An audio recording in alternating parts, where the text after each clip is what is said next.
Você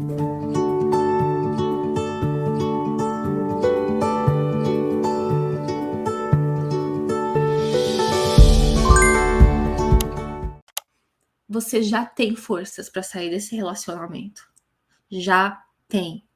Já tem. Você só precisa confiar em você mesma. Confia, porque você sabe que você tem essa força. Se você passou meses, anos com uma pessoa má, você tem força pra caramba. Então, sair do relacionamento não vai levar muita força. Você vai tirar isso de letra. Não é força que você precisa, não é força que a gente precisa. É autoconfiança. Que força você já tem, já mora aí dentro do seu coração. E um dos medos que a gente tem quando a gente sai de um relacionamento abusivo é se ouvir. Porque a gente sabe que a gente não quer se ouvir.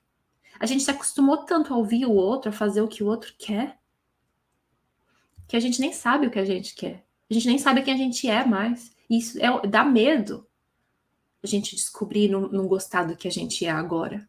Então a gente não se ouve. Mas se ouvir é o primeiro ingrediente do amor próprio, é o que a gente precisa mais. Então tenta fazer isso, sabe? Tenta se ouvir, tenta ficar bem com os seus próprios pensamentos.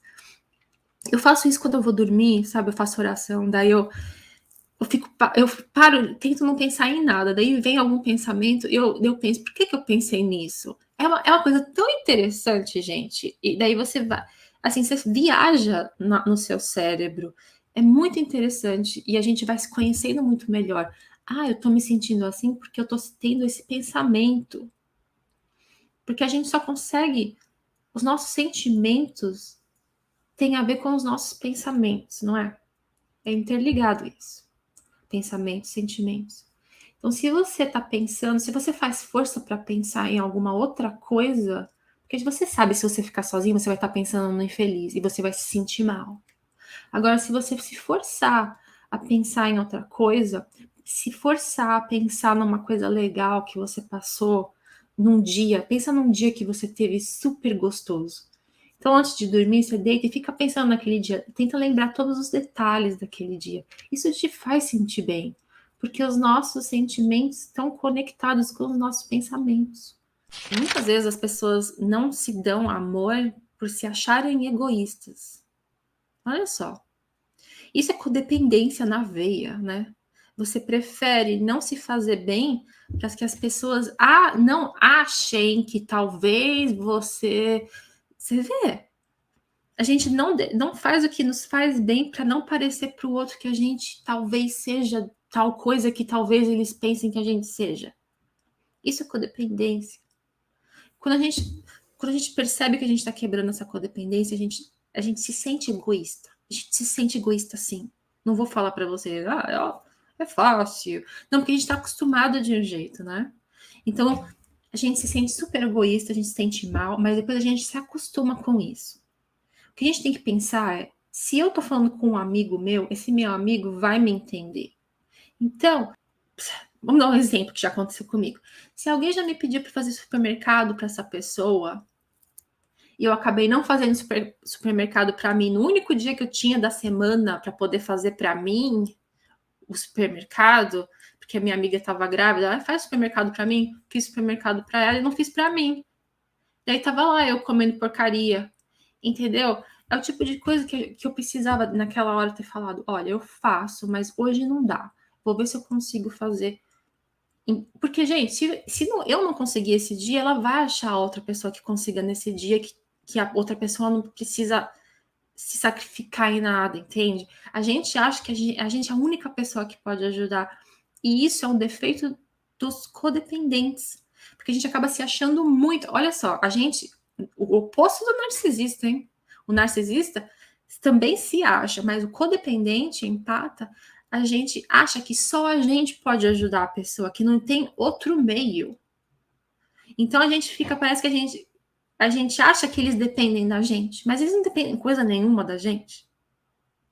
Entende? Por exemplo, eu vou dar um exemplo da minha tia que está acontecendo nesse momento, inclusive. Ela tá levando a prima dela, a minha outra tia, no médico. Ela tem que fazer exame dela mesma, da saúde dela, faz um tempão. E o que ela fala para mim? Gabi, eu não tenho ido por causa da pandemia, eu tô com medo de fazer exame.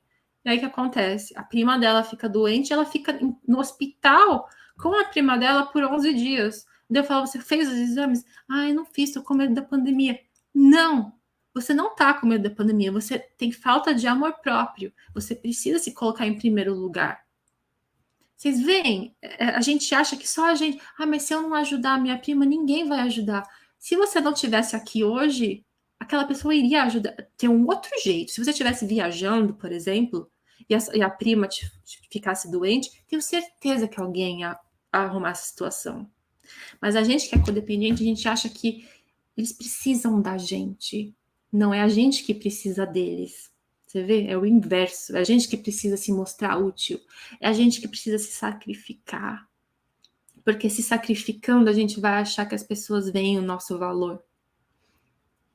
Não. Se tornar vingativo, eu acho que assim, a gente não se torna vingativo, mas a gente tem pensamentos de vingança, né? Eu nunca vi, eu acho muito perigoso a gente se vingar de uma pessoa narcisista, porque a gente, no fundo, depois, principalmente depois que a gente conhece sobre quem eles são, a maldade deles, a gente, no fundo, tem medo. Só que nosso amor próprio tem que ser maior do que a nossa vontade de vingança. A gente tem pensamentos de vingança. Temos, todo mundo tem, eu acho. Porque é injusto, né? O que dói é essa injustiça. Eu me dei de tudo, eu fiz de tudo, eu me doei, eu fiz, eu desfiz, eu fiz mais do que eu achava que eu podia, e a pessoa me tratou desse jeito. É uma injustiça tão grande que a gente fica pensando em se vingar, mas a gente não se vinga. Se a gente é empata mesmo, sabe? A gente sabe que não vem da gente a vingança, não é da gente, não é da nossa índole.